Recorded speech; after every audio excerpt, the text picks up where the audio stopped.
Magtatapat ang mga bigating stars ng Pambansang Liga ng Bayan sa pagbabalik ng PBA Season 50 All-Star ngayong Marso. May report si teammate Jamaica Bayaka.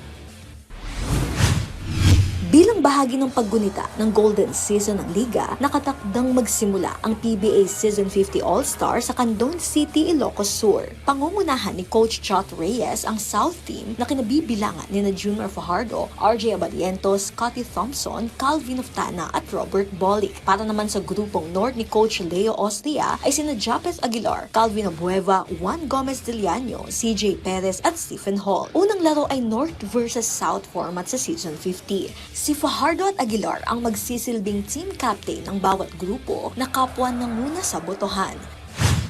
Will be the biggest one, and not only in Tandang but the whole province. I think the whole region one. This is the 50th anniversary of PBA at the same time All-Star Game. So we'll try our best to be good for all.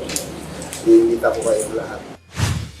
Mula sa 22 municipality, si Calvin Abueva ang pinakaaktibo sa North na nakatulong sa kanilang team na magpatuloy sa mid-season spectacular. Sa March 6 to 8 maglalaban ang mga advancers sa 3-point shootout, obstacle challenges para sa bigs at guards at a rookie-sophomore versus juniors match. Magkakaroon din ng mga campus tours at barangay visits para maipakita ang kanilang gawaing advancing sports development. May shooting stars event na sasalihan ng 4 na mayors at plano ng PBA na makasali pa ang 4 na legends sa laro para sa karagdagang advancement ng show. Bukod pa diyan, marami pang aabangan sa mismong araw, kaya't iniimbitahan ng lahat na makisaya at makinood dahil ito ang pinakamalaking selebrasyon para sa lahat ng PBA fans at basketball enthusiasts.